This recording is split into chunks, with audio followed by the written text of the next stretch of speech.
સવારના વાગ્યા 4 અને અમે જઈએ છીએ માઉન્ટ આબુ ફરવા. બરાબર, બધું કઝિનનું સ્કોડ હું મંગાવ્યો. તનુ ભાભી, મૌલિકીઓ, દર્શનની અંદર છે. દર્શન એનો નવો લુક સાકાલ બનીને બેઠો છે.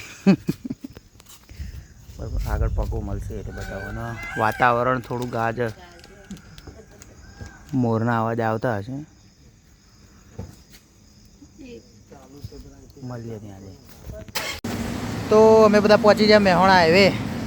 બરાબર, હા મારું મેહોણા. હા, અહીંયા આવે છે ઇસ્કોન ગાંઠિયા. બરાબર, નાસ્તો હવાની ચા બા પીને ફ્રેશ થઈએ. બરાબર, બે કપલ કાંચા ચીના ટોલે થઈ ગયો અમારા દર્શનીઓ. બરાબર, જો આવી જશે. ધીરો ધીરો વરસાદ ચાલુ છે, સોટા એવું પણ એટલું બધું કોઈ છે ને એમ કે ભાઈ ખરાબ છે, સારું છે. જો અલે આ દર્શન ભાઈબંધ આવજો. એ જો જો જો તારી જોડે આવે તો તારો ભાઈબંધ કેવા જો ઉપર બે પગ ઉપર ઉભો થઈ ગયો. તો રાજસ્થાનની બોર્ડરમાં 3-4 કિલોમીટર બાકી છે અને વરસાદ જો ખાલી થોડો થોડો છે. આ શું ખાલી કાચમાં દેખાય, બાકી એટલો બધો વરસાદ નહીં.